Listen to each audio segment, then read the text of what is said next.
Hello everyone, आज हम बात करेंगे उस चीज़ के बारे में जो कोरोना से भी ज़्यादा जल्दी फैल रही है। Guess what? अफवाहें।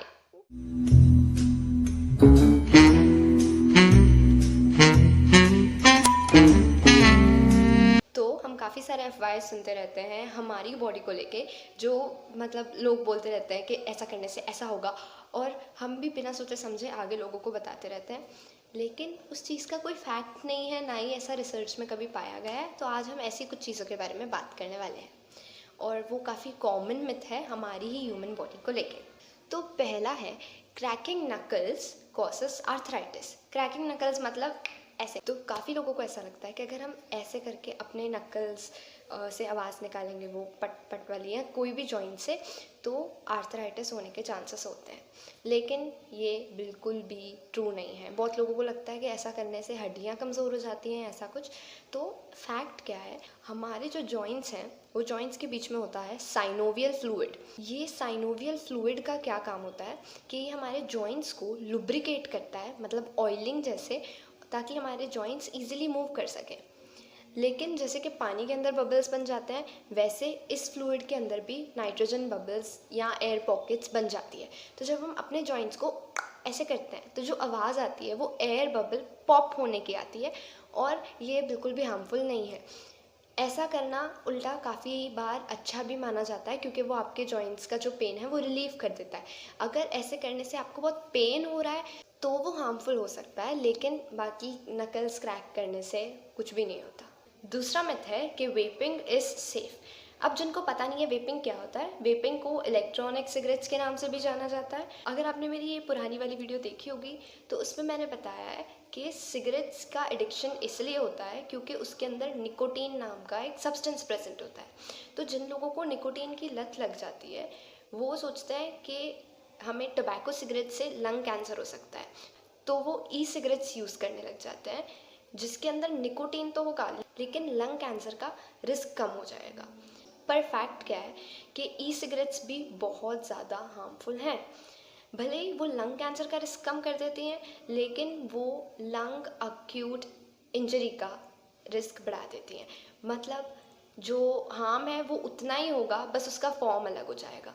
जो ई सिगरेट्स होते हैं उनमें जो कार्ट्रिज होते हैं उसके अंदर निकोटीन के साथ साथ और भी बहुत से सब्सटेंसेस डलते हैं, जिसमें एक विटामिन ई का कंपाउंड होता है। ये विटामिन ई आपके लिए बिल्कुल अच्छा नहीं है, और ये आपके लंग के जो एल्वेलाई है उसको कोट कर लेगा इस तरीके से कि आप ऑक्सीजन नहीं ब्रीथ कर पाओगे। तो इसलिए ई सिगरेट्स भी आपके लिए बहुत ज़्यादा हार्मफुल है। अब तीसरा मिथ है कि अगर आपका नोज़ ब्लीड करना शुरू होता है तो आपको आपका सर ऐसे पीछे टिल्ट कर लेना चाहिए, जो कि एकदम गलत है। कभी कभार क्या होता है, जो खून है वो इतना ज़्यादा आ रहा होता है, तो अगर आप अपना सर पीछे करोगे तो यहाँ से खून ब्लॉक कर देगा आपके नेज़ल फेरिंग्स को, और वहाँ से पूरा जो एयर पैसेज है वो पूरा ब्लॉक हो सकता है, जिससे आप अपनी लाइफ कॉम्प्रोमाइज़ कर सकते हो, क्योंकि पूरा ब्रीदिंग पैथवे ब्लॉक हो सकता है। तो जब अगर आपके नाक से खून निकले तो आपको एक्चुअली अपना सर आगे टिल्ट करके आपके नाक को ज़ोर से पिंच करना चाहिए। तो इसका पॉइंट क्या होता है कि जो भी आर्टरी से खून निकल रहा होता है उसको प्रेस करना होता है, लेकिन अब हम एकदम अंदर तो हाथ डाल नहीं सकते, तो अपने सर को आगे टिल्ट करो और यहाँ पे ज़ोर से पिंच करो। बहुत ज़ोर से भी नहीं, पकड़ लेके मत बैठ जाना, लेकिन हाँ फोर्स लगा के थोड़ा, और आगे ऐसे अपने सर को टिल्ट करना। ऐसे ब्लीडिंग स्टॉप हो सकती है। और अगर आपको बहुत फ्रीक्वेंट नोज ब्लीड्स हो रहे हैं तो फिर आपको चेकअप की ज़रूरत है। चौथा मिथ है कि antibiotics can cure cold. Usually sore throat और कोल्ड की वजह होती है वायरस, और वायरस को हम लिविंग भी नहीं कह सकते, नॉन लिविंग भी नहीं कह सकते, क्योंकि ये हमारी बॉडी के बाहर यानी अपने होस्ट के बाहर नॉन लिविंग होते हैं और हमारे अंदर आके ये जीने लगते हैं। तो इसलिए एंटीबायोटिक्स यानी लाइफ ख़त्म करने वाली चीज़ें ऐसी चीज़ों को नहीं मार सकती जो ऑलरेडी लिविंग ही नहीं है। इसलिए एंटीबायोटिक्स कोल्ड में उतने यूज़लेस हैं जितने फार्मा प्रोटेस्ट में कंगना के ट्वीट्स। एक और क्वेश्चन है कि क्या हम सब अपनी आंखें बंद करके सो सकते हैं? तो इसका आंसर है नहीं, हम अपनी आंखें खुली रखकर भी सो सकते हैं। और काफ़ी बार ये देखा जाता है उन लोगों में जिनकी या तो आँख में कोई दिक्कत है, या फिर वो लोग जो बहुत टाइम से नहीं सोए हैं, मतलब हैं स्लीप डिप्राइव्ड। अगर आप बहुत टाइम से नहीं सोते हो तो आपका ब्रेन कभी कभार जाता है माइक्रो स्लीप के अंदर। उसके अंदर क्या होगा, आपकी आंखें खुली रहेंगी और आप कुछ टाइम के लिए सो जाओगे। ब्रेन कुछ टाइम के लिए कम फंक्शन करने लगेगा और आपको खुद भी नहीं पता चलेगा जब आप माइक्रो स्लीप के अंदर होते हो। और वैसे भी आप आंखें खुली रख के सो सकते हो। और माइक्रो स्लीप भी होता है जब आप बहुत ज़्यादा स्लीप डिप्राइव्ड हो। और एक और क्वेश्चन है जो कि मुझे लगता है उन लोगों ने पूछा जिनको शायद आईफोन लेना है, कि क्या कोई इंसान अपनी एक किडनी पे आराम से जी सकता है? तो इसका आंसर है हाँ, कोई अपनी एक किडनी पे आराम से जी सकता है अगर वो एक किडनी अच्छे से फंक्शन कर रही है तो आराम से। अच्छा, तो ये वाला क्वेश्चन बहुत बहुत इम्पोर्टेंट है। सब छोड़ो, मुझे सुनो। बहुत लोगों को ऐसा लगता है कि दिन में 11 ग्लास पानी पीना चाहिए, 8 ग्लास पानी पीना चाहिए। पानी तो चलो जितना पी लो अच्छा है, पीते रहो पानी, स्किन साफ़ होगी, ये बॉडी साफ़ रहेगी। पर ऐसा नहीं है। बहुत ज़्यादा पानी पीना भी आपके लिए हार्मफुल हो सकता है। कैसे, मैं बताती हूँ। तो आपकी जो किडनीज़ है वो 1 घंटे के अंदर 800 से 1000 मिलीलीटर वाटर ही प्योरीफाई कर सकती हैं। आप उससे ज़्यादा मत पियो वरना किडनी ओवरलोड हो जाएगी। तो हमारे जो सेल्स होते हैं बॉडी के, उनके आजू बाजू होता है पानी और उसमें नमक, सोडियम, ठीक है। तो एक बैलेंस होता है पानी और सोडियम का। लेकिन जब आप बहुत ज़्यादा पानी पियोगे तो सोडियम कम हो जाएगा और पानी घुस जाएगा आपके सेल्स के अंदर और आपके सेल्स को फुला देगा। इसको हम बोलते हैं वाटर इंटॉक्सिकेशन।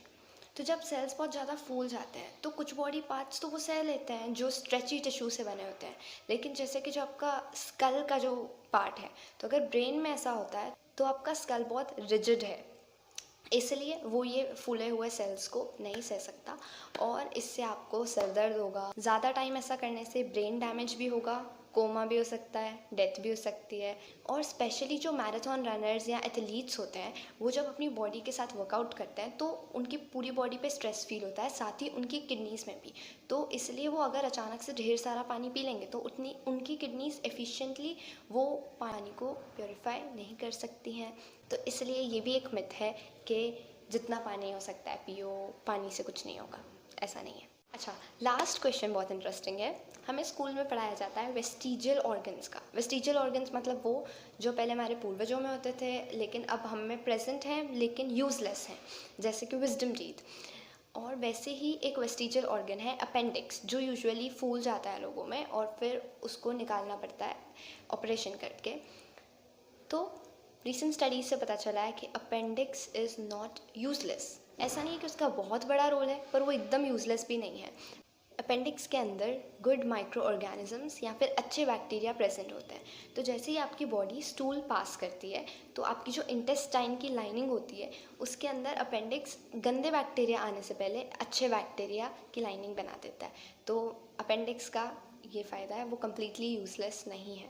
तो आज के क्वेश्चन इतने ही थे। अगर कोई क्वेश्चन सुन के आपको लगा कि ऐसा होता है सच में, तो लाइक करो, कमेंट करके बताओ कौन सा सबसे ज़्यादा शॉकिंग था। सब्सक्राइब करो, साइड में जो बेल आइकन है उसको दबाओ ताकि नेक्स्ट वीडियो आते आपको सबसे पहले पता चले। और व्हाट्सएप स्टोरी पे शेयर करो, ग्रुप्स पे शेयर करो। मैं बताती हूँ कैसे। नीचे एक मुड़ा हुआ एरो होगा, उस पर क्लिक करो, व्हाट्सएप पे क्लिक करो और फिर your story done. Thank you so much. सुन रहा है?